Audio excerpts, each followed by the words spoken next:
Right, it gives me great pleasure to introduce our member of the Shadow Cabinet who deals with one of the most complex areas of policy, the DWP, the Department for Work and Pensions. Jonathan Reynolds has been taking the fight to the government in the recent days, particularly about the uplift on universal credit, which is meant to be coming to an end in April. Jonathan, you had an opposition day which led to some very extraordinary circumstances a bit earlier in the week. But I wonder if you might want to talk to us for about 10 minutes about one of the vastest briefs in government and what you're doing to help us make an impact there. And then my intention is to get as many questions in as possible for you. I know we have to finish slightly after 6 o'clock, so my intention is to have as much participation from party members as possible. We've now got a big crowd in the room. If you wish to ask a question, could you please indicate in the chat box that you wish to ask a question, and once Johnny's finished talking, I can then start calling people's names, and once your name's been called, you will be sort of spirited up so that you can ask a question in the webinar. That's how these things work. So thank you very much for joining, members of Wallasey CLP, the most fantastic CLP, and Jonathan, over to you. Angela, thank you so much, and thank you to Wallasey for this really kind invitation. Can I just start, Angela, by saying a sincere word of thanks to you. I've always been someone who believes that, you know, as a Labour Party, we've got to be competing in the economic sphere, that the things that we want to do, work, wages, tackling poverty, tackling inequality, it requires us to be at the centre of that economic debate. And you will know, Angela, at times in Parliament that can be, I think, quite intimidating for some colleagues. It's quite common to face, you know, people on the opposition benches who've been very senior in investment banks and in other parts of the city, and very arrogant in how they put their arguments across. But first of all, I think you're someone who's never intimidated by anyone. But second of all, in the jobs that you have done in the Treasury, as the Pensions Minister, when we were in government, and in the things you've done in Parliament in opposition, you've always been completely in that space making those arguments. So I can honestly say you're someone who I'm interested in what you're saying, every budget speech, you know, what you're writing about it, and I really appreciate that. So thank you very much for all you do, and thank you very much for this invitation this evening. I mean, our mission in the Shadow Work and Pensions team in this Parliament is quite simply to develop the policies that will end the scourge of poverty and in-work pay that have become, frankly, a feature of this country for the last 10 years. On top of that, we also need to develop a strong offer for pensioners, because as well as that being the right thing to do, we're all aware of how, as a party, we've struggled to win support from older voters in recent years. And unless we start to address that, we simply won't see the progress that we all want to see. I want to say a little bit about some of the issues that we're talking about in the brief right now, and some of the big issues coming our way over the next few weeks. As Angela said, this is an enormous brief. It is a quarter of the entire government budget. So if you do this job, you are prone to go on for a bit. But I've told Angela to give me a signal if we're running out of time. Let me just start with that campaign on universal credit. And thank you to everyone in this CLP and around the country who's been part of the campaign. We launched the campaign in November to cancel the cut, to urge the government to do the right thing and keep the £20 increase to universal credit and working tax credit in place beyond this April, when the emergency funding package runs out. Now, the pandemic and its devastating economic effects are clearly ongoing, and they're pulling more and more families into hardship. The reality is that extra £20 enables some families to put food on the table at the end of the week. Millions of families are relying on the lifeline, and at a time when we can try and find anything good that's come out of this crisis, it has been that willingness to support other people, that willingness to put community first. We think the government should play its part in that and keep this lifeline. Now, hopefully you followed the news this week. We were able to force a vote in Parliament on this on Monday. And it was disappointing that the government wouldn't put itself out there and say very clearly that it would agree with us and provide families with the certainty and security that we think they deserve. But I've known since we launched this campaign that it was a fight we could win. And I think the pressure that is now on the Chancellor, on Rishi Sunak, to do a U-turn, even to be frank, by some of his own MPs, is a sign of that. We went from last week a situation where the Prime Minister had simply said no when he was before the liaison committee, to a line that by Monday was, well, we can't decide just yet, you've got to wait till the budget on the 3rd of March. I just want to say on that, it was the government themselves that cancelled the November budget, where we could have had the chance, if they had wanted to look at this in the round, to do so. But we've also seen something from the government, which is a suggestion that they may offer a one-off payment as compensation. To be frank, that's a terrible idea. It would mean that as unemployment peaks this year, we're not actually giving those people the level of support that they will need. But I think it's a recognition from the government. They know they're doing something wrong if they do this, and the consequences would be severe. So we think we've been effective in how we've done that, and we're going to keep that up. And if you could continue your support for the campaign, this affects 6 million families, but it also affects everyone, because it's about the economy. You'd be taking £6 billion of spending out of the economy, and frankly, that would be the worst thing to do of all. So we need to keep the pressure up. And the campaign has only been successful so far because of the support we've been able to galvanise from members, from trade unions and supporters. Over 30,000 people have signed a Labour Party petition to cancel the cut. So we're going to keep going, and we need to keep asking you to spread the word on social media, to keep getting people who live in Conservative constituencies to contact Tory MPs and make the government realise just how significant this is. However, and I know members will be particularly interested in this, Angela, we also want to continue highlighting the injustice for those people on legacy benefits like employment support allowance and job seekers allowance who haven't even had that uplift to begin with. To me, that's unjustifiable. I think it's discriminatory, and we'll definitely keep fighting on that front as well. And I know people are particularly keen to hear that. In the longer term, we are pledged to replace universal credit entirely, and that is exactly what we are going to do. Now, the government wants to say that the crisis has validated universal credit. That is just not true. Do not let any Conservative tell you that this pandemic has proven that universal credit works. What they mean by that is that the system hasn't collapsed. Okay, that is clearly good, but isn't that the minimum that we should be able to expect? Isn't the real test in a crisis like this if people got the support that they need? The food bank figures alone tell us that they haven't. For me, universal credit is the 5-week wait, the 2-child limit, it's the sanctions and conditionality, it's the ethos as well as the way it's been implemented, and I believe that is what needs to change. I also want to say something specific about support for disabled people, particularly as the government have yet again delayed the publication of their national strategy for disabled people.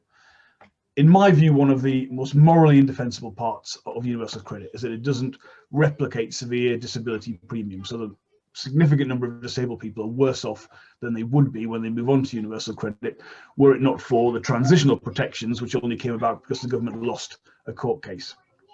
At the same time, we have the current system of work capability and PIP assessments, which simply don't work. The huge number of decisions overturned on appeal is proof of that. So that's another really big piece of work that the Shadow team is engaged in, led by the brilliant Shadow Minister for Disabled People, who is Vicky Foxcroft. Now, I also want to say that at the beginning of the crisis, the government did make significant changes to social security. The introduction of the emergency funding package for universal credit was part of that. Also, the minimum income floor, which people will know affects self-employed people, was part of that. And the sanctions and conditionality were temporarily taken away. Now, our response to that is to say, well, look, it's a good thing that even this government recognised that what we had going into the crisis wasn't fit for purpose. It's a good way to start the discussion. But clearly that wasn't enough. We called for the government to adapt 5 easy, straightforward measures on top of that, which would have made a real difference. We said scrap the 5-week wait, end the benefit cap on the 2-child limit, because some people can't even receive the increase that the government did announce. Again, we said uprate legacy benefits like JSA and ESA alongside that rise in universal credit. And we also said suspend the means test on savings, so more people would qualify for universal credit, which would have directly benefited what's known as the excluded group of people who've had no support since March this year at all, last year actually. Now that package would have made a huge difference to people's lives, but it would also have made our response to the pandemic more effective. And the things that we've called on in this crisis will clearly be what we will base our replacement for universal credit on, moving away from a punitive conditionality of the present system to one that offers some real security for everybody.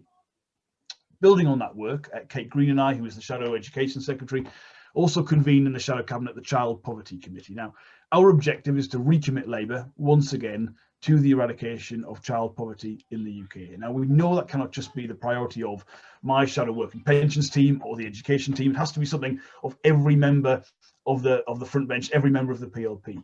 But that committee was where we originated the Universal Credit Campaign from, and it's going to be a major driver of policy going forward. Linked to that rise in child poverty over the last few years is, of course, I think the biggest issue beyond the health crisis of this pandemic, and that's the jobs crisis. Unemployment is already high, and it's going to get higher. The projections of where it will end up range from the Bank of England's prediction of 7.5% to the Office of Budget Responsibility's prediction of just under 12%. I think that latter one is on the high side, but that's the scale of what we're dealing with. It's unemployment on a scale that, frankly, many people have become unfamiliar with, but many of us will remember from the 1980s and early 90s. Now, we need a proper plan from the government to get people back to work, and they have been awful on this. They've been chopping and changing between schemes that are difficult even for me to keep track of. We've had different policy packages announced. We've had Kickstart, we've had Restart, we've had Jets. What they don't do is face up to the scale of the challenge. Now, Kickstart, the scheme, which is a bit like the Future Jobs Fund that we had after the financial crisis, at full capacity, that would create, we think, around jobs for about 3% of the number of under 25-year-olds who are currently or could be unemployed. JETS, which is a sort of acronym you'll hear government ministers talk about a lot, is really just about recruiting work coaches. Now, work coach recruitment at Job Centre Pluses has fallen well short of what's needed, and caseloads are still double what they were pre the pandemic. And gimmicks and half measures and initiative items, they're not going to work to stem that rising tide of unemployment. We need a proper plan for job creation, and that's something my team and the Shadow Treasury team have already begun work on. Last by no means least, Angela, is pensions. Now, personally, I'm fascinated by pensions. I know that most people aren't. Now, retirement can feel like a distant concept for most people under the age of 45. And let's be frank, when times are hard, thinking about saving for retirement isn't always realistic. But we want to make Britain the best place to grow up and grow old in. I really hate it when people talk about the demographics of the UK changing as people get older, as if that's some sort of bad thing. The fact that people are living longer is because of, frankly, the gains made by previous Labour governments on having a national health service, on having a higher school leaving age, on opening up access to education. So we should never talk about that as a bad thing. And it does mean, I think, we need to get more of a connection in people's minds between how the economy works today, how they can save for a pension, and having that secure future decades from now. Now, I think the potential of pension funds, which are just at the end of the day our money, the potential they have to play a part in meeting our climate challenges is really exciting. We took the government to task on this last year as part of the new pensions bill, and we plan to do more on that in coming months. We think there is so much more that pension funds could do to invest in all parts of the UK, but also to improve how a lot of the private sector operates. Most companies have huge shareholder interests by the pension funds, and so we think clearly everyone should have access to the information they need to make the right decisions for themselves personally, but also there is a much bigger economic message, a much bigger economic role that they could play. They're all initiatives that I think are really, really exciting. Now, I hope that gives you some indication of the scale of the task ahead, but also of the ambition that we have. Ultimately, we know what this country needs most of all is better paying jobs and real affordable homes. But I would say a fair and effective social security system is a crucial part, not just of ensuring that fair and decent society, but also of making sure the UK is really ready for the future. It's a huge task. We can't do it alone, and our team benefits immensely from the work of members of the Labour Party championing these causes in our communities, people who are volunteers with charities, who work as welfare rights advisors, people who give us that intelligence on the ground, and the unions are particularly helpful in that, not just the affiliated unions, but also colleagues in PCS. I also have an explicit ask of you, which is to say that when it comes to the time that we as a Labour Party have to prioritise our manifesto and our policy asks, I want members of the Labour Party saying the work of the Shadow Work and Pensions team, the work on ending in-work poverty, on ending Food Bank Britain, that's a top priority for me. I want the work of the front bench and the work they're doing to be front and centre to our plans. I would be hugely grateful for that. So I look forward to working with all of you over the coming years to win the argument for a fairer, better system that gives people hope for the future. And I'm really looking forward, Angela, to our questions and discussion tonight. Thank you, that's fantastic. And I'm going to move straight to some of them rather than ask a question myself, because it's really important that members get the chance to ask you a question. So first of all, Jill Wood has a question, then followed by Brian Kenny. So Jill, hopefully you'll be able to put your question now.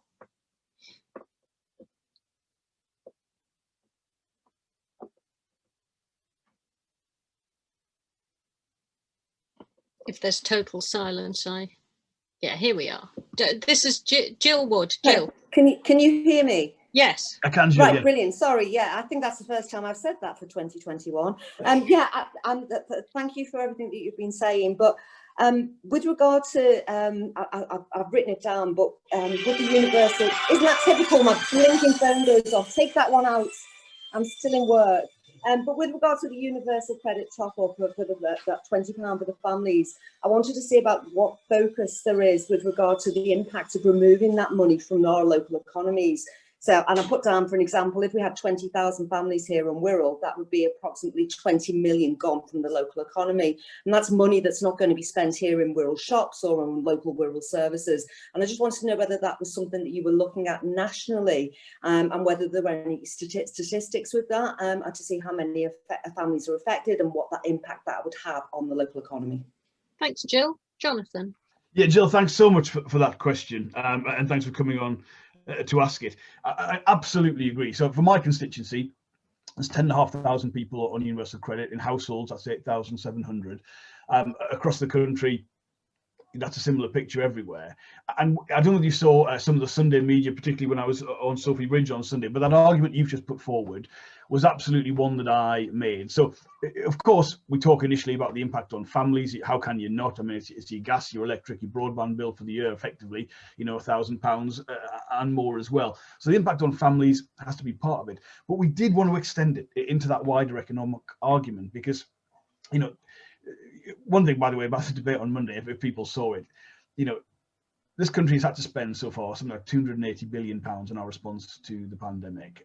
We've had to do that without a suggestion from anyone in government as to how we'll raise any of that money. Now, actually, that's the right thing to do because you wouldn't want to be raising taxes or cutting any sort of spending in an economic downturn. But it was really telling that it was only at this stage when we talked about continuing support for low-income families that all of a sudden questions of affordability and revenue came into it from the government side. But we really wanted to get across the wider impact on the economy. You know, the fact that whether you're directly affected by this or not, you are affected by it, because you asked if there's a national figure. Yes, it's £6 billion, Jill, that would be taken out of the economy. And let's be frank, it's not money that's saved or put in some, you know, offshore tax haven. This is money spent in local shops on local services, and just in order to make sure that we weren't just putting what some people would say, oh, it's a traditional argument, Labour's standing up for people getting the right level of support. We expect that from. We wanted to make that economic argument as well. So that's why it was completely front and centre to the media we did on Sunday and Monday and the parliamentary debate. We've got to remember that the future will be,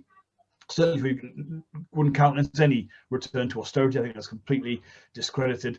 We'll have to make an argument probably against conservative austerity, that we will have to grow the economy relative to the size of the debt that we've created. And for me, taking that £6 billion of spending out of the economy would be a disaster. So I really appreciate you raising that side of it as well, because I do think when we're getting this message out locally, that's got to be part of it.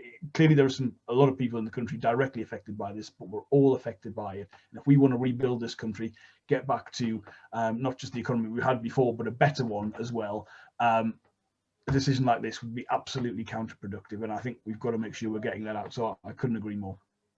Thanks, Jonathan. And clearly all of the economic work shows that when you give people who are on much more modest incomes money, they spend it. And so you get a demand hit in your local economy. Obviously, if you take it away, then you lose that. So the next person coming up for a question is Brian Kenny. And if you've got a question and you're on the line, stick it in the chat and we'll try and get through as many as possible. Brian, over to you. Okay, thanks, Angela. Thanks very much. Hi, Jonathan, and thanks for joining us tonight. Very much welcome the pledge you've given this evening and before to replace the discredited universal credit system but what exactly do you intend to replace it with? And how do you intend to get the message across to the public that they need to bring in a Labour government if we're going to bring about these much needed changes? Thank you. Thanks, Brilliant. Brian. Thanks, Brian. Really appreciate that question. You will see, yes. I mean, we've been very strong. We don't believe that the tinkering with the present system is the right way forward. We want to replace universal credit.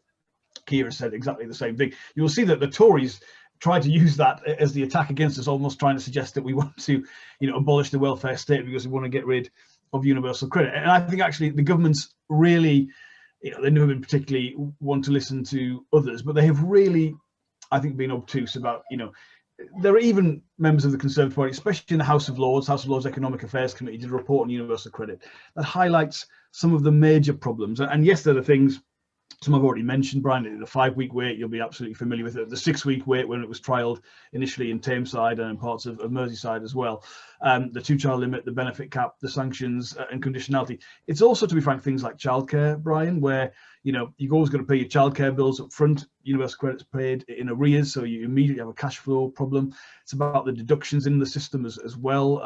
So I think a lot of Conservative MPs don't realise that even the relatively low levels of support are obviously, some people aren't even getting those because they're having to pay back deductions from other systems as well as part of it, and particularly the treatment of disabled people. Now, Brian, I know we went into the last election with a pledge similar to this, saying we would replace universal credit, and we didn't have a clear plan in that manifesto to replace it. I recognise that wasn't good for members. I promise we will not be in that position. We've started the process of the work around how we will replace it, what we will do, looking at, frankly, everything from the principles of what should be combined together, what should be in, what shouldn't be, how to do that better. I'm acutely aware, to be frank, Ryan, if I unveiled that now, it wouldn't get the attention that I need it to get in order to win the argument you quite rightly say needs to be won. So we're doing that work. It will be based around the principles and things we've called for in relation to the existing system, and we'll have that very clearly laid out, certainly well before the next election in order to do that. One interesting thing, when you quite rightly say, this is not just about designing a system in abstract, is it? It's about winning an argument for it. One of the really interesting things about Monday, I felt, was the nature of the same labelled package of support. Oh, Johnny, are you there?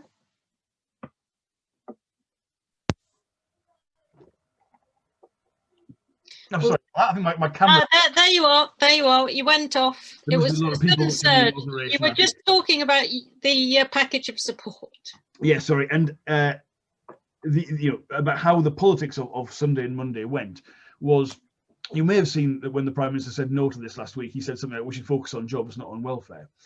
To which people with incredulity said, but 40% of the people on universal credit are in work. And I actually think how that worked was significant. I think there were lessons to learn from that. I mean, I'll be honest with you, Brian, I know how hard sometimes this has been, the way the Conservatives have very skillfully divided people, that George Osborne rhetoric in politics, really, really bad policy, but unfortunately it was effective. I'm aware of that very much. It's very similar to, the conversations I have here in Stalybridge and Hyde. So we are working on the replacement, and we're conscious of that, and we know it's not just about designing something that sounds and looks good, but we can win an argument on as well. But I am confident we can do it, and I think Monday shows a little bit of the progress we've made on that. Thanks very much for that, Jonathan. And we have Jan Houghton now, who's got a question about pensions. Good evening. I've unmuted myself. Oh. I have spoken to Angela about this before. Having paid in to a pension scheme, and now the shift has gone from 60 to 66 for me. Many women born in their 50s are struggling to cope financially. And we did pay in, and will a Labour government make any recompense for this loss of income due to the delay in pension payments? Thank you. Jonathan, a waspy woman question. Yeah, Jan, I really appreciate you asking that question. So I've always been a supporter of the WASPI campaign, very significant for my constituency as well as on the national level. I think the a change in the 2011 Pension Act and acceleration of the timetable. I think the crucial point is that people in that cohort, the most affected people, didn't have the proper time to prepare for their retirement. Now, I'm frank, I'm conscious that the pledge made by the party at the last election backfired on us. I think in some ways people didn't think it was possible to deliver that level of support, and I'm conscious of that. But I'm also very much aware that even if we expect the next election to be when it is, there'll still be a cohort of women who haven't yet gone on to retirement. Now, I'll be honest with Jan, they'll be the priority. I can't promise support for people who are already retired ahead of support for them, and it will depend on the financial situation and the position that we are in. But it's still something that we are thinking of. We haven't forgotten it. We're aware as well that while we're in opposition at this stage, there's an argument to make to the government about 50s women and the position that they're in. I mean, some of the stuff from government at times has been incredulous, really. I mean, I think the minister who said women just short a couple of years off retirement should get apprenticeships and things. I mean, this is not a serious proposal and proposition. So we do know that. The wider points around the pension system, there's a lot of work to be done, including making sure the success of auto enrolment, which Angela worked on, would have been much more ambitious than what we've had, but has been success in spreading coverage. There's a lot of work in that, and the issues around gender in that, and particularly I think also one of the strongest factors for the WASPI campaign was, for women, presumably you're in this position personally, Jan, who, the time you went into the workplace, the discrimination that existed at the time, not equal pay as well at the beginning, all of those issues have been a really difficult, lifetime of working story for people, and that's got to be part of the consideration. So there's a big job to do on pensions. We haven't forgotten the WASPI issue. The priority will be people who have not yet retired, and to see if we can do something for those people. But it's still very much something we're thinking of and conscious of the impact on people. Johnny, can I ask a question, perhaps just to wind up, given the time? To some extent, dealing with social security when we have such a low wage economy is almost like dealing with the sort of effect rather than the cause. To what extent are you working with colleagues in other parts of the shadow cabinet to look at things like employment rights, higher productivity jobs and better pay? And how are you sort of beginning to bring all of that together rather than being in separate, different bits of the government's activities? Yeah, absolutely, Angela. I mean, it feels at times when you're looking at these issues, particularly on support for people in low wage work, and also on housing costs, to be in particular, how you deal with that and support people properly. It's it's a bit like sort of feel like you've got the bucket tipping the water out, as it comes in, and that is the absolute challenge of it. I always say that point that I said at the end of my introductory remarks, that you cannot sort of look at this in isolation. I want a fair and decent system of social security, but I understand, that has to be with reference to wage rates, how people are supported, and access to decent accommodation. And all of those things are incredibly hard in the UK. The economy we have at the minute just doesn't work, and we've tried to compensate for some of those factors, I think, with social security spending, and it isn't possible to do that. People, forget that actually, first of all, I mean, the business department clearly takes a substantial role, and so does the Treasury team in these issues. But the quality of work, the safety of work is a DWP issue. I mean, the Health and Safety Executive is a departmental agency, as you'll know, in this department. So we very much feel, that historically, if you do this job, there's so much interest, quite rightly, in social security that kind of is what the job can be. It's also got to be about the employment brief, which is part of this, the disability brief, the pensions brief, and have that focus in there to do it. One of the things that is particularly difficult is how you get the kind of, people often talk about switching, say, support for rents and things into building more social housing. Absolutely agree with that. But in terms of the impact on people, you can't just, you can't just turn a dial and make that happen. It has to be built up over time. So it is absolutely, the vision for the future for what the economy should be is one that tackles some of these issues in the core, in the the original place that they need to be tackled in, and that is, it will only be successful if we can do that. And I know that is such a shift from where people are. It comes down to as well, the role of trade unions and the access to fair representation in the workplace, and the pressures against decent wage rises that have been there in the system. So it's incredibly comprehensive, and it is the whole of the economic agenda in a way. But absolutely, I mean, I'm in a really fortunate position, to be honest, in that if you do this job, because it's so much of the government budget, you've got to have a good relationship with your Chancellor or Shadow Chancellor. And Annalisa Dodds and I were Shadow Treasury Ministers together in the previous Parliament, which clearly helps. Bridget Phillipson, Shadow Chief Secretary, a friend of mine. She actually represents where I grew up in the Northeast, which is important. Ed Miliband, a business, someone I've known a long time, was once since PPS and have a good relationship with. Andy McDonald's a cracking colleague as well. So all those relationships are there. I think that is really important. But the challenge you laid out, Angela, that is the challenge for Labour, for all of us, for the whole movement, not just the front bench. And I'm confident we can get to the right place. Jonathan, thank you very much for joining us. I know you've got to go because you've got childcare responsibilities, which is juggling all of the DWP brief and childcare responsibilities makes me have even more respect for you than I had before this meeting. I'd like to thank everybody who's joined us from Wallasey CLP for this brief but high quality meeting tonight. If you're interested in taking any of this further forward, particularly policy making, more than happy to organise other meetings of this kind. And we have scheduled our next webinar, which is going to be on the 10th of February at 5:30. And we're going to have a speaker, we don't quite know who yet, but we'll let you know, from the Labour campaign for international development. And of course, there we're talking about helping to deal with poverty in other countries and development issues there. And we're also talking about the government's outrageous decision to cut the international development budget by a substantial amount of money, but also to abolish the department itself. So that's also a very live issue for us. So thank you very much for joining us, everybody. Johnny, thank you. And on an auspicious day, I think, when Joe Biden has just made his inauguration speech, gives us all hope to know that change can come and we can defeat the forces of populism. And I know Jonathan's going to be right at the centre of that fight. So many thanks, everyone, for joining us. Good to see you and see you again soon. Thanks so much. Cheers.